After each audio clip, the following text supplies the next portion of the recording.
من أنت؟ أنا الطبيب الفلاني، أنا المهندس الفلاني، أنا العالم الفلاني، أنا المحامي فلان، أنا التاجر فلان، أنا الصناعي فلان، أنا الأستاذ فلان، وأنا ابن فلان، وأنا من العائلة الفلانية، وأنا من الجنسية الفلانية، وأنا وأنا وأنا. من أنت؟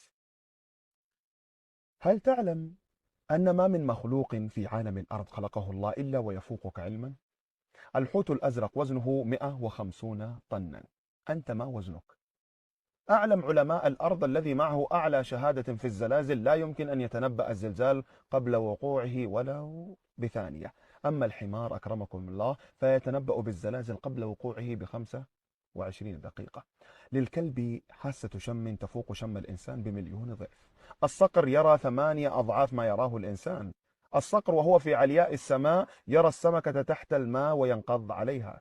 هناك حيوانات تبلغ سرعتها 125 كيلو متر في الساعة. هناك حيوانات إذا فسد أحد أسنانها نما مكانه سن جديد. أين هو طب الأسنان؟ هناك حيوان لو قطعت يده لنمت له يد جديدة. هذا فوق طاقة كل البشر.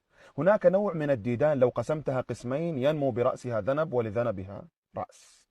يعني ما من صفة مركبة في الإنسان إلا وفي الحيوان ما يزيد عليها. فمن أنت؟ أنت تحت ألطاف الله، أنت في قبضة الله. جسدك وسلامتك بيد الله، زوجتك وأولادك وأهلك ورزقك بيد الله. أنت لا شيء بلا رحمة الله. لو أن نقطة دم كرأس الدبوس تجمدت في أحد شرايين دماغك لفقدت الذاكرة وخبراتك ومعلوماتك. على ماذا تتكبر؟ إن الزيتون إذا ضغطت عليه أخرج أرقى الزيوت، وكذلك الفواكه إذا ضغطت عليها أخرجت أحلى العصائر. فإذا أحسست أن متاعب الدنيا تضغط عليك بهمومها فاعلم أن الله يريد أن يخرج منك أحلى ما في قلبك. السلام عليكم.